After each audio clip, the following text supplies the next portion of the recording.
Sur l'armoire électrique de la Realmeka. Donc tout d'abord, nous allons avoir l'interrupteur sectionneur triphasé. Donc ici, je vais avoir donc mes 3 phases qui vont arriver. Et de mon sectionneur, après, je vais aller directement sur un sectionneur porte fusible. Donc ici, à travers la vidéo, on peut voir que on va avoir nos 3 fusibles ici qui vont nous permettre de protéger donc le reste de l'installation. Ensuite, on va avoir donc un disjoncteur tripolaire, donc magnétothermique.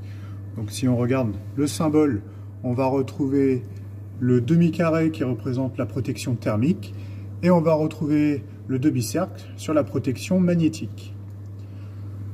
Ces deux composants-là, ce sont 2 marques différentes, mais ils ont la même fonction. Donc ce sont 2 disjoncteurs magnétothermiques.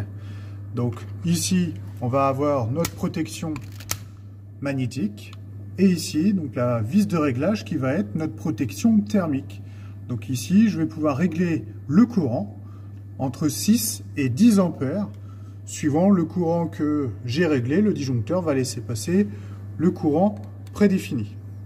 Et juste à côté, donc le contact blanc et le contact gris ici, ce sont des contacts de précoupure qui vont permettre, donc en règle générale, quand le disjoncteur a sauté, ces contacts-là vont envoyer une tension ou pas de tension vers l'automate pour informer que le disjoncteur a sauté, pour indiquer qu'il y a un défaut de surcharge ou de surtension sur un moteur. Ensuite, tous ces composants que j'ai ici, donc de Q6 jusqu'à QM6, ce sont des portes fusibles à tiroir. Donc là-dedans, je vais retrouver le fusible, voilà, d'un certain calibre. La particularité de ce modèle-là par rapport à ce modèle-là, c'est que celui-ci, je n'ai pas possibilité d'avoir un fusible de rechange. Qu'ici, si jamais le fusible a sauté,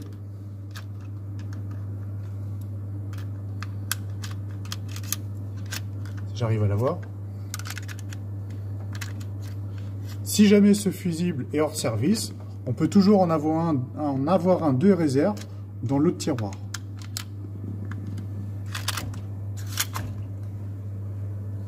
Ensuite, on va avoir le disjoncteur de type différentiel. Différentiel, car là, il a une protection de 0,030 ampères, donc soit 30 milliampères, et physiquement, moi, je peux le reconnaître par le biais de son petit bouton de test, ici. Quand j'appuie sur le test, le disjoncteur va sauter. Donc lui, il aura une fonction, ça sera de protéger l'homme contre les courts-circuits, les surcharges, si jamais, par exemple, j'ai un défaut d'isolement sur une carcasse ou sur une prise. Ensuite, ces 4 et 5 composants, ce sont les mêmes, disjoncteur magnétothermique. Soit je vais protéger un 230 volts, ou ici, je vais protéger un 24 volts.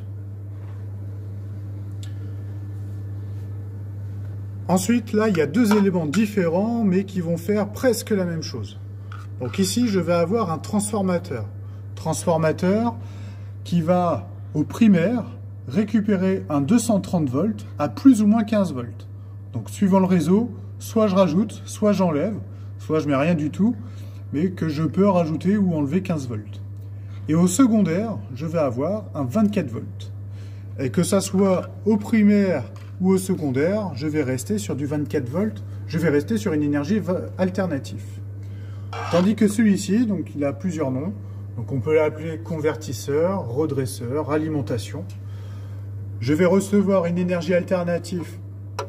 Ici, j'ai le choix entre 85 et 264 volts. Donc là, actuellement, on a 230 volts alternatifs. Et je vais redonner une énergie continue, une énergie DC à 24 volts. Avec le plus et le moins ici que je peux retrouver comme énergie continue. Ensuite, sur tout ce rail-là, je vais retrouver donc les contacteurs de puissance. Donc sur cette machine, il y a beaucoup de moteurs, des moteurs que je vais utiliser donc soit pour mettre en route la broche, soit pour mettre en route le tourniquet à outils, ou alors ça sera aussi pour bouger des axes, donc Y, Z, X. Donc je peux aussi avoir des modèles de type inverseur, c'est-à-dire que je ne peux pas avoir KM6 et KM7 en même temps, car mécaniquement à l'intérieur, l'inverseur va m'empêcher d'actionner ces deux bobines. Ensuite, KM8, bah, c'est pareil, hein, c'est un simple contacteur. Particularité, c'est que lui va avoir un bloc additif, donc une rallonge de contact que je vais clipser. Et ces contacteurs-là, donc c'est des contacteurs de relayage, hein. C'est un peu le même principe, sauf que là, ça ne sera pas du 230 volts, mais ça sera du 24 volts. Parce qu'on a du moteur type essuie-glace qui vont être utilisés sur cette machine et on va utiliser ce type de relais. Ensuite, on va retrouver un variateur de vitesse qui, lui, ce variateur va nous gérer la perceuse de la broche. Donc, il reçoit un 400 volts et il va nous redonner un 400 volts. Sauf que ce variateur va nous permettre de gérer la vitesse de rotation de la perceuse.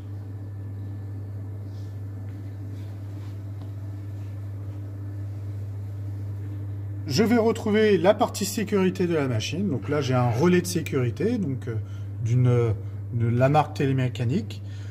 Donc le tout, c'est que ce relais-là, il faut que j'ai tous les voyants ici d'actifs. S'il m'en manque un sur les 4, ma machine ne sera donc pas en sécurité et n'autorisera pas le fonctionnement du système.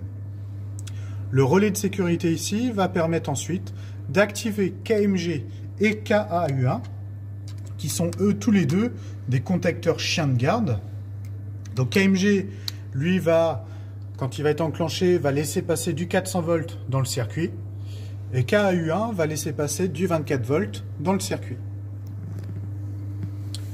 Ensuite, je dois avoir un répartiteur. Donc j'arrive avec un fil qui apporte du 24 volts. Et ça veut dire que toutes les autres connexions sur lesquelles je vais brancher des fils, ils vont repartir avec le premier 24 volts que j'avais envoyé.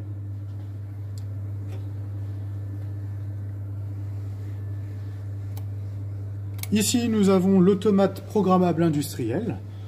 Donc l'automate avec ici d'afficher donc certaines entrées. Donc là, j'ai l'entrée 5, 6, 12 qui est active. L'automate me dit qu'il est en run, donc il est prêt à démarrer. TER qui clignote, ça symbolise que l'automate est en train de communiquer avec divers composants à l'intérieur. Et l'automate, il a besoin de communiquer donc avec des capteurs. Donc les capteurs vont l'informer. Et l'automate, suite aux informations qu'il reçoit, va sortir des informations pour aller piloter donc des bobines, pour aller piloter des voyants. Mais avant tout ça, on va passer d'abord par des modules déportés. Donc là, le module 1, tout comme le module 2, ce sont des modules d'entrée.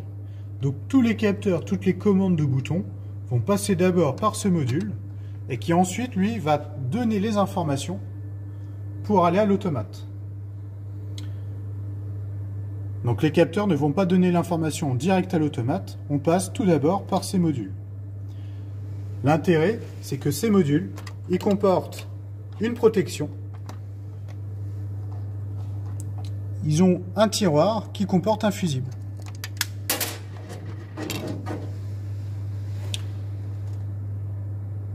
Donc si on a un court-circuit généré par un capteur ou par un bouton, on va aller d'abord cramer donc le fusible, et ce qui empêchera donc la communication ou le transfert du court-circuit vers l'automate. Donc module 1, module 2, ce sont des modules pour les entrées, module 3 et module 4, ce sont des modules pour les sorties, et qui eux aussi comportent donc un fusible.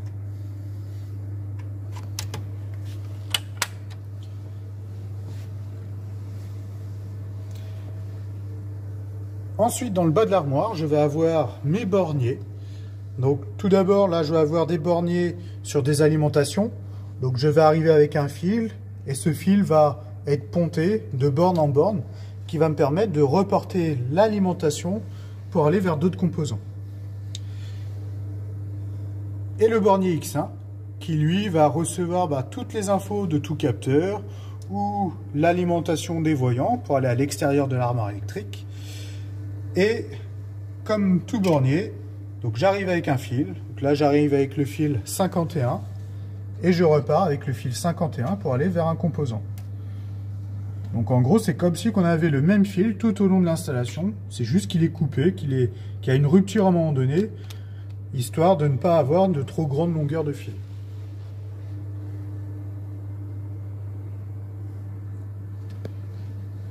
Et ici, je vais avoir les borniers de mes départs moteurs. Donc ici, ça va être mes départs de moteur donc de puissance 400 volts. Et ici, ça sera mes départs de moteur alimentés en 24 volts.